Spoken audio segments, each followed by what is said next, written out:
Hey, what's up everyone? Mike here, and this is a Tuesday Q&A instead of a Monday because I forgot about Cyber Monday. And last week I mentioned Black Friday, and then I realized just yesterday that I had a ton of sales going on. I had no opportunity to make the video. Between Friday and Monday I had over 120 sales. I hope you guys did great also. Andrew asks, do you charge handling cost? He also asks, sometimes USPS tracking will say a notice was left and someone did not receive the item.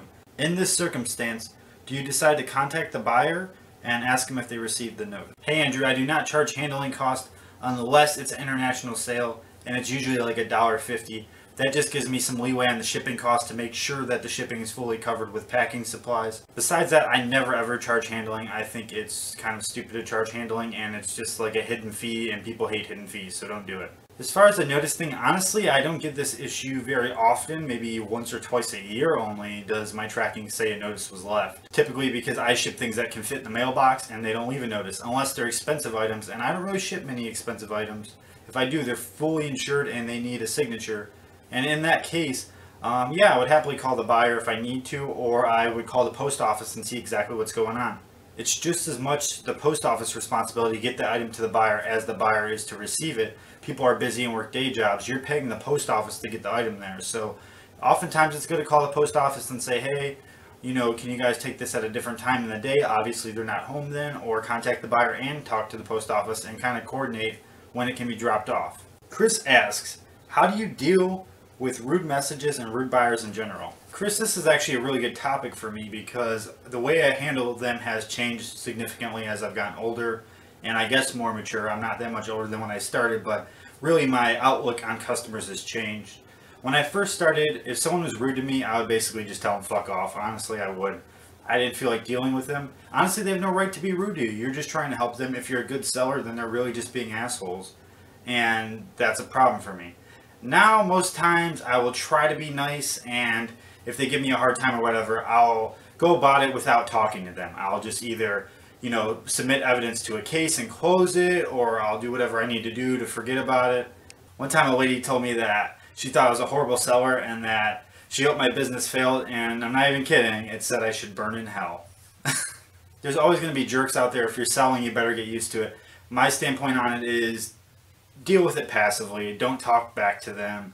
Don't even deal with them. Just simply figure the case out and close it. On eBay, there's a nice case system, so if they have a problem, tell them to file a case and leave you alone, and then you can go from there. And I've also dealt with rude customers in actual life because I worked in a restaurant and I was the head chef. So if someone had a problem, I was basically the guy that had to confront them about the food. Now that's a whole different ballpark, especially since it wasn't my business. But I'm the kind of person that just tells you how it is. Honestly, if a mistake was made, I'll own up to it. But if it wasn't my fault, I'm just going to flat out tell you. Quit being an asshole to me, it wasn't my fault. So, I'm always an honest guy, and some customers like that, some don't. Honestly, I don't care if they like it or not. That's how I am, and that's how I'm always going to be. Xtriza asks, how many items do you sell on average daily? Also, how much money would you consider a good week and a bad week in terms of eBay sales? So this is an awesome question. I get asked questions like this all the time, and honestly, I don't usually get to respond in detail, so I'll try to go into a little more detail here. My numbers have changed significantly towards the holidays and in general on selling online. For me, to start out, a good week in items is roughly 15 to 20 sales a day. If I get near 20 sales for the day, that's really a great day. I'm really happy with that. And if you look at my items I sell a lot of smalls, so 20 is really where I need to be. A slow day is anything under 10. If I sell anything under 10, I consider it a slow day, and you know, I move on. I try to market a little more, talk to some more people, or see what's going on, check my prices, that kind of thing. Now, in the scheme of things, those days are really slow. If you look at Black Friday, for instance, I decided I was going to put a sale up on Black Friday. I had forgot about Cyber Monday, just like I said.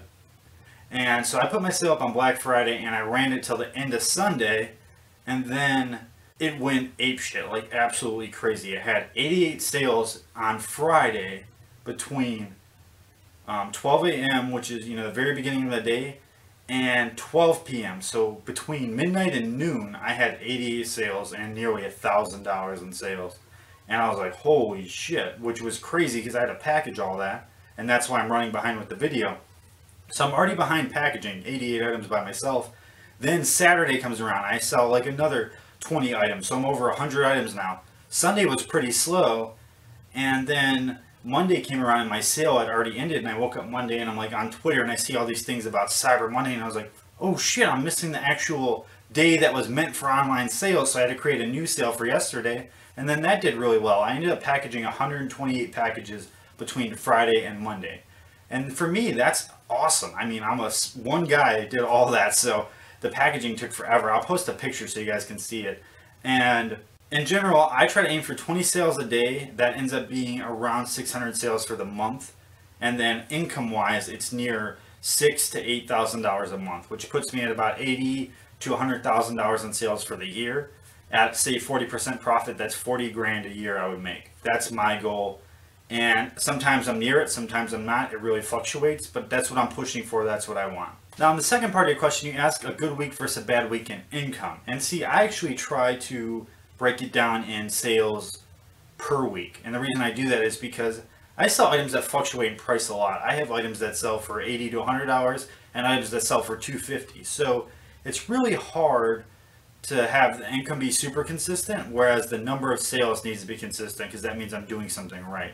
So for me, a good week in sales is 140 to 160 sales for the week. And usually that'll come out to between $1,500 and $2,000. So for the month, I would be close to $8,000. That's what I aim for. To give you some insight, in November, I did around $7,000 in sales, I believe. I haven't actually broke down the numbers yet, but that's a pretty good estimate. And I would say 80% of those were on eBay. Another 15 was on Shopify, and 5% was on Amazon, and that's kind of the breakdown. For me, a bad week is anything under $1,000 in sales, which would typically average out to about 10 sales a day. For me, it's a little low. It's kind of hard to pay all the costs and stuff that I have between the Shopify store, eBay, and that if I'm doing $1,000 a week. But honestly, I'm kind of interested in how everyone else's sales are going. Is the number I'm putting out there really high? Like, what are your guys' sales per year? What are your guys' sales per week? I'm really interested in what you guys do, because this is all about community. I want to know, how would your sales go on Black Friday? Let me know what's going on. Alright guys, well those are the main questions I wanted to cover. I apologize the video is up a day late. There was something really important I need to cover here. I was supposed to put up the behind the scenes video today. However, I've been waiting for these games over here to get in so I can show you exactly what happens when I get the games in, which is towards the end of the process of buying and then relisting. Since the games took so long to get here, I haven't had time to actually finish the last part of the video. I'm going to be working on it over the weekend, and I think it's a safe bet to say it'll be up next week instead. I can put it up on the weekend, but putting it up on Friday and Saturday, there's not many people online. It's not really a good time to post things. And this video I put a lot of work into. I really want you guys to see what's going on behind the scenes. So instead of giving you a set day like I did last time, and then I completely forgot about the factor that I'm waiting for these to get here, instead I'm just going to say sometime next week it'll be up. And I know everyone's been waiting for it, so just stick around. It'll be here, and we can talk some more about that. As always, thank you for watching. I appreciate it. Follow me on Facebook and Twitter, and subscribe if you haven't. Thanks so much.